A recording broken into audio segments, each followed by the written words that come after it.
Hello साथियों, आप सबका स्वागत है आपके अपने चैनल पाठशाला बाई मोहित में। आज हम एक नया टॉपिक चालू करने वाले हैं, हिंदी व्याकरण, जो कि किसी भी एग्ज़ाम में बहुत ही एक महत्वपूर्ण भूमिका निभाती है। वो कोई भी एग्ज़ाम हो, यूपी पुलिस हो, एसएससी जीडी हो और लेखपाल हो, मतलब राज्य कर्मचारी की कोई भी वैकेंसी आती है, यूपीएसआई हो, हिंदी लगभग सभी में पूछी जाती है। और जैसा कि हमारी एक क्लास मैथ की चल रही है और आज से एक क्लास हिंदी की भी चालू हो गई है, ठीक है। और हिंदी में आज हम लोग पढ़ेंगे वर्णमाला, जो कि हिंदी का एक प्रथम चैप्टर भी है, वर्णमाला। और इसके बाद हम चैप्टर बाय चैप्टर सारी हिंदी व्याकरण पढ़ेंगे। वर्णमाला, वर्णमाला किसे कहते हैं? मान लीजिए वर्णमाला किसे कहते हैं। मान लीजिए एक माला है, उस माले में बहुत सारे मोती डाले जाते हैं। जब उस मोती उसमें डाले जाते हैं तब वो एक माला बन जाती है। बहुत ही अच्छे से समझना। तो वर्णमाला किसे कहते हैं? वर्णों के व्यवस्थित क्रम में सजाए जाने को वर्णमाला कहते हैं। यानी कि वर्णों के व्यवस्थित क्रम में सजाए जाने को वर्णमाला कहते हैं, ठीक है। वर्णमाला दो प्रकार के होते हैं, एक होते हैं स्वर, एक होते हैं व्यंजन। अब पूछते वर्णमाला कितने प्रकार के होते हैं? तो ये दो प्रकार के होते हैं, स्वर और व्यंजन, ठीक है। अब स्वर क्या होते हैं? स्वर वो वर्ण होते हैं जो बिना किसी के सहायता से बोले जाते हैं, ठीक है। अब स्वर के दो प्रकार हैं, ह्रस्व स्वर और दीर्घ स्वर। अब बात करते हैं ह्रस्व स्वर क्या है। ह्रस्व स्वर वो स्वर हैं जो बिना किसी के सहायता से बोले जाते हैं, वो ह्रस्व स्वर कहलाते हैं। जैसे कि ह्रस्व स्वर चार प्रकार के हैं, आ, ई, उ, ऋ, ठीक है। दीर्घ स्वर क्या होता है? दीर्घ मतलब होता है बड़ा, जो किसी की सहायता से बोले जाते हैं, उन्हें हम दीर्घ स्वर कहते हैं।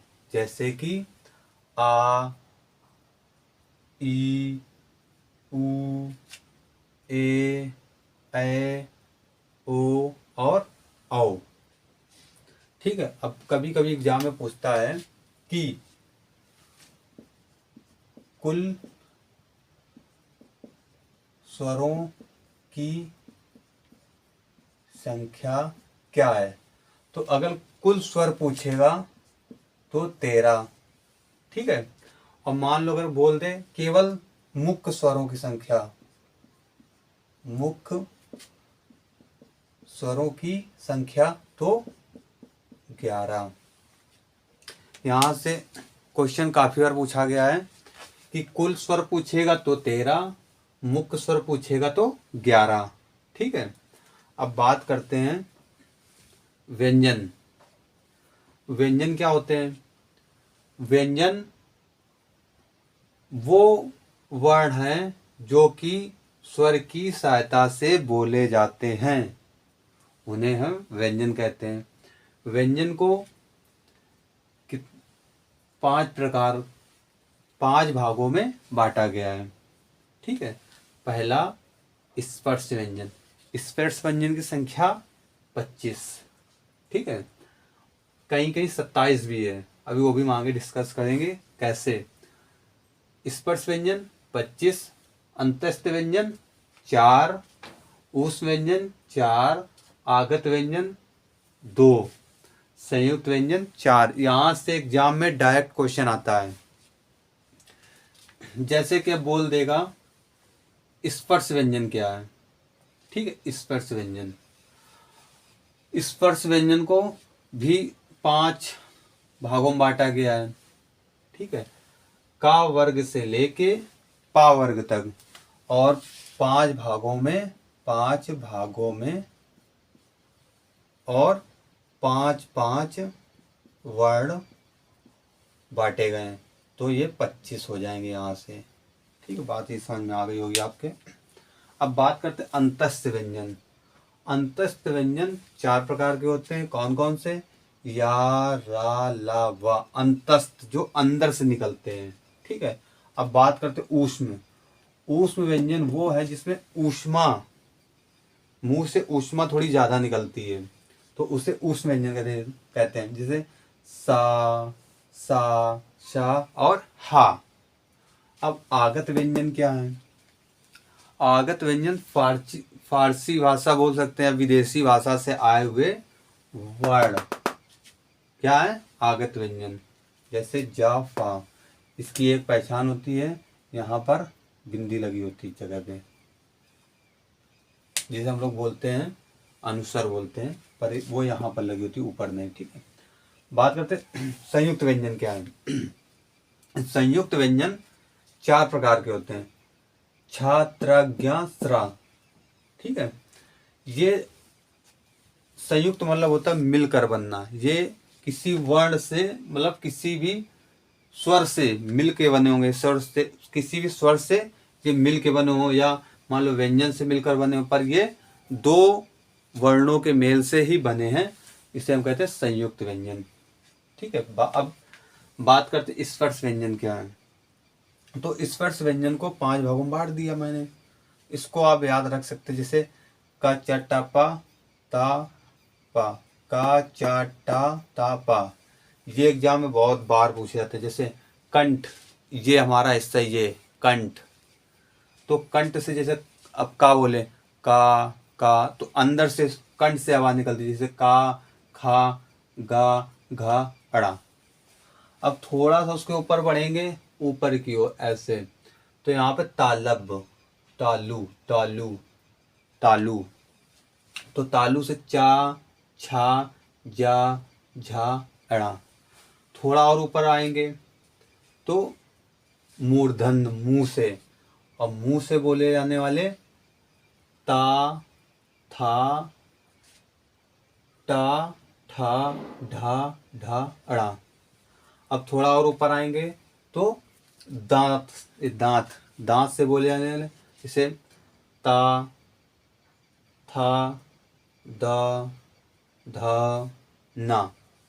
अब बात करते हैं ओष्ठ, यानी कि ओठों से बोले जाने वाले, लिप्स से बोले जाने वाले, जैसे पा, फा, भा, भा, मा।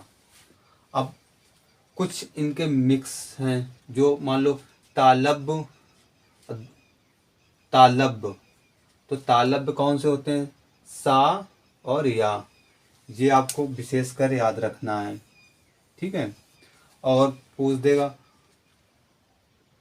वात्सल्य कौन से हैं, तो सा, या, ला। अब बोल देगा दंतोष्ठ कौन से हैं, तो वा।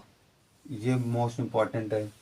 और अगर मान लो पूछ देगा मूर्धन्य क्या है, तो केवल सा, ये जो है ये मूर्धन्य है, और ये सा जो है ये अघोष है और महाप्राण है। अभी अघोष और महाप्राण भी, महाप्राण, अल्पप्राण अभी सारे बताएंगे। ये स्वर तंत्री, यानी कि इसमें ज़्यादा हवा निकलती है। स्वर, ये केवल एक हा है। ये क्या है? सघोष है और महाप्राण है। अब बात करते हैं कि अल्प प्राण। अब इसी में हम आपको अल्प प्राण, महाप्राण, सघोष, अघोष क्लियर कर देंगे इसी में। और नासिक व्यंजन क्या है? अब बात करते हैं इधर उच्छिप्त व्यंजन। उच्छिप्त व्यंजन, उच्छिप्त व्यंजन को इसमें रखा गया, इसी वर्ग में, पर इसको हम 25 ही मानेंगे। अगर कुल पूछेगा तो 27, नहीं तो 25। ठीक है। अब बात करते हैं, अब भाई ए भी है, अंग और आहा। अब भाई इनको भी रखना है कहीं ना कहीं, तो इनको बोल दिया भैया आप अयोगवा हो, कोई योग नहीं, आप अयोगवा हो आप। तो इन अयोगवा ठीक बोल दे। इनको पूछता है एग्जाम में कि अयोगवा कितने प्रकार के होते हैं, या अयोगवा होते कौन कौन से हैं। ठीक है, तो अयोगवा 2 प्रकार के हैं, अनुस्वर और अनुनासिक। अनुस्वर अंग और अनुनासिक आहा, जिसमें एक चंद्र बिंदु लगी होगी वो अनुनासिक। ठीक है, बात करते हैं अब अल्प प्राण। अल्प प्राण और महाप्राण की बात करते हैं। मान लीजिए 1 2 3 4 5, क्या 1 2 3 4 5। ठीक है, अल्प प्राण मतलब होता है अल्प, जैसे कि मैं ये बोल रहा हूँ क यानी कि थोड़ा सा प्राण, और मान लो मैंने बोला खा यानी क खा। बात समझ में आ रही? तो ये 5 है, मान लीजिए। बात समझना, पहला, तीसरा और 5वां। ठीक है, पहला, तीसरा, 5वां, ये क्या होंगे? अल्प प्राण। क्यों?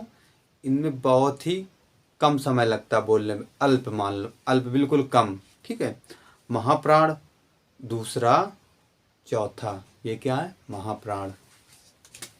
ये अल्प, ये महा, ये अल्प, ये महा, ये अल्प। अब बात करते हैं अघोष और सघोष। अघोष को घोष भी बोलते हैं। तो अघोष क्या है? ये क्या है? 5 वर्ग। ठीक है, पहला, दूसरा अघोष, इसे घोष भी बोल सकते हैं। अब बात करेगा सघोष की, तो तीसरा, चौथा, 5वां, ये हमारे सघोष। तो देखिए ये अघोष, ये जितने भी हैं ये अघोष, जैसे सा ये अघोष। अब बात करेगा सघोष। सघोष में तीसरा, या भी सघोष, रा भी सघोष, ला भी सघोष और वा भी सघोष। ये बहुत इंपॉर्टेंट क्वेश्चन है, ये आपको रटने पड़ेंगे। बात करता है ये सघोष, ये सघोष। ठीक है, सा अघोष महाप्राण, हा सघोष महाप्राण। अब 5वां, अब आप बोलोगे नासिक व्यंजन कौन से होते हैं? भाई नासिक भी है इसमें। तो ये जो लास्ट वाला है 5वां, ये हमारे नासिक व्यंजन है।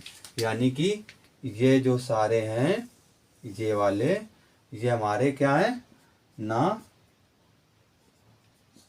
व्यंजन है। ये नासिक व्यंजन हमारे। ठीक है, अब बात करते हैं आगे की। आगे की बात यह है कि अब मान लो यहां से कभी कभी पूछेगा आपसे कि कुल व्यंजन कितने हैं? कुल व्यंजन कितने हैं? ठीक है, कुल व्यंजन कितने हैं? तो हम बताएंगे कुल व्यंजन हमारे 41 हैं। मुख्य व्यंजन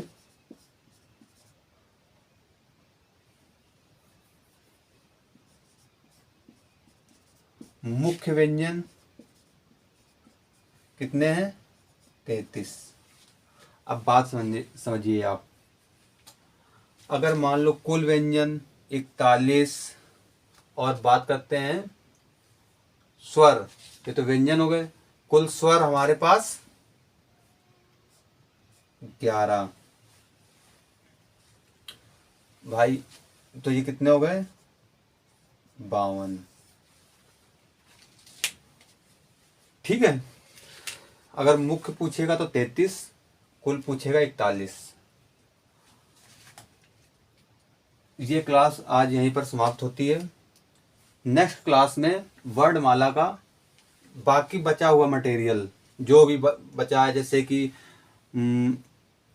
जीभ के आधार पर या मुंह के आधार पर, जो भी मतलब अभी इसमें काफ़ी कुछ बचा हुआ है, वो हम नेक्स्ट अगली क्लास में आपका सारा वर्णमाला का बिल्कुल क्लियर निचोड़, बिल्कुल ये समझ लीजिए आप, बिल्कुल बिल्कुल सरल भाषा में वर्णमाला आपको यहीं मिलेगी, इसी पाठशाला भाई मोहित में।